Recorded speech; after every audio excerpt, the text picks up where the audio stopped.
Jail में delivery करवाओ, बच्चा बेटा ही होगा। हाँ, मैंने सुना तो मुझे लगा आप लोगों को बताना चाहिए। ऐसी एक भ्रांति सी लोगों में फैल गई थी। बहुत टाइम नहीं हुआ है, 8-10 साल के अंदर ही मैंने भी सुना, मैंने भी पढ़ा, तो मुझे लगा आप लोगों के साथ डिस्कस करूं। एज यूजुअल पहुंच गई मैं। कहानी शुरू करूं, बातें शुरू करूं, इंफॉर्मेशन दूं, उससे पहले नमस्कार, प्रणाम, आदाब, सत श्री अकाल। कैसे हैं आप सभी? उम्मीद है आप सभी स्वस्थ होंगे, मस्त होंगे और व्यस्त होंगे ऑफ कोर्स। अभी थोड़े टाइम पहले मैंने एक जेलर का इंटरव्यू सुना। सर ने एक बात कही कि लोगों में एक भ्रांति बैठ गई थी कि अगर जेल में बच्चा पैदा होगा तो वो बेटा ही होगा, और बेटा ही नहीं होगा, उसके ये भी गारंटी है कि वो बच्चा समझदार होगा। अब इस बात को लेकर बहुत सारे रिपोर्ट्स आए। तब जेलर्स ने इस चीज को नोटिस करना शुरू किया।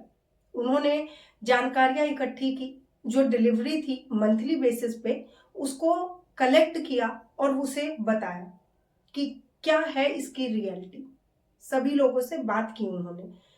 जस्ट लाइक उन्होंने पहला जो डेटा निकाला, 1 मंथ में 40 जो डिलीवरी थी जेल में हुई, जिसमें से 15 बॉयज थे, बाकी गर्ल्स थी। ये बातें उन्होंने न्यूज़पेपर में छपवाई और उसके बाद सब लोगों को ये जानकारियां दी, तब जाके ये सिलसिला रुका। अब इसके लिए महिलाएं जेल कैसे पहुंच जाती हैं?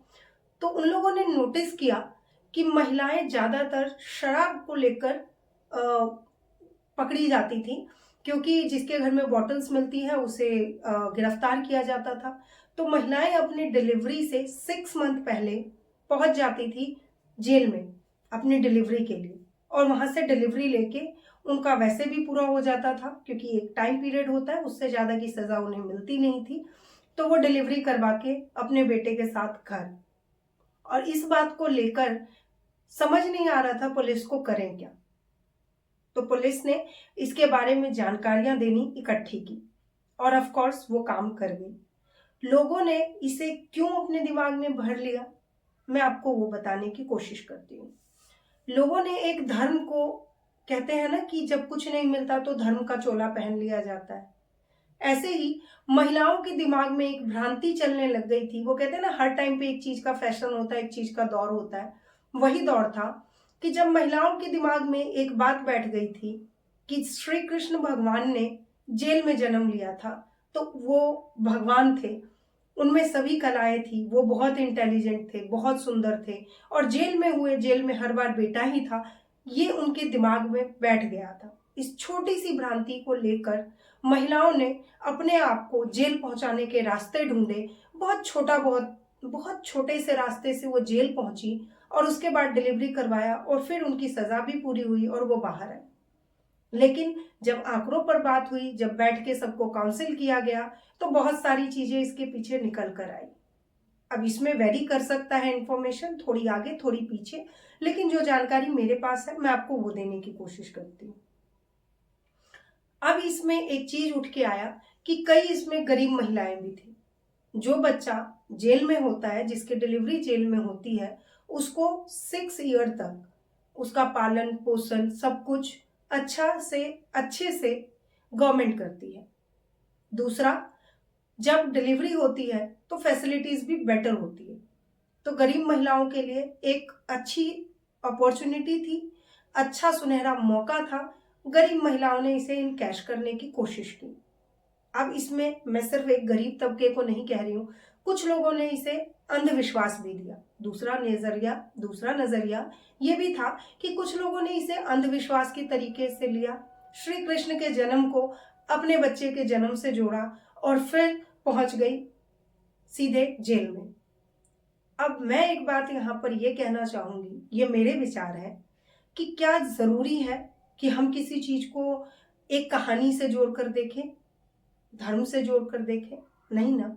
उसके लिए जरूरी है तो अपने ज्ञान का उद्गम होना। और आज के टाइम में बेटा हो या बेटी हो, एक बात बहुत क्लियर है कि ज्यादातर बेटियां ही आपको सपोर्ट करती हैं, आपको समझती है, आपके सुख दुख में खड़ी होती है। किस लिए बेटे की चाह? सिर्फ इसलिए कि बुढ़ापे में वो ध्यान रखे। नहीं, ऐसा काम कभी मत कीजिए। मेरी रिक्वेस्ट है आपसे कि जब भी ऐसा कोई विचार मन में आए तो उसे हटा दीजिए, क्योंकि बेटा हो या बेटी हो, जो भी होगा है तो आपका ही, है तो एक बच्चा ही, है तो भगवान का स्वरूप ही। तो प्लीज इसे ध्यान रखें। और छोटी सी जानकारी थी, मैं बहुत छोटी छोटी जानकारियों के साथ आप लोगों के साथ आ रही हूँ। उम्मीद है आप लोगों को मेरी दी गई जानकारियां पसंद आ रही होंगी। मिलती हूँ अगली कहानी में, अगली इंफॉर्मेशन में। तब तक के लिए कोई भी एडवाइस देना हो, कुछ भी बताना हो, प्लीज कमेंट बॉक्स में जरूर लिखें। मैं आप लोगों के कमेंट को बहुत अच्छे से पढ़ती हूँ और मुझे खुशी होती है जब आप लोग मुझे मेरी मिस्टेक बताते हैं या कुछ अच्छी तारीफ करते हैं। मेरा हौसला बढ़ जाता है। Thank you so much. मिलती हूँ अगली कहानी में। तब तक के लिए नमस्कार, धन्यवाद। और उससे पहले अपना और अपनों का ध्यान रखें, अपनी फैमिली पर भरोसा करें, क्योंकि फैमिली से ज्यादा आपको कोई प्यार नहीं कर सकता। Thank you so much.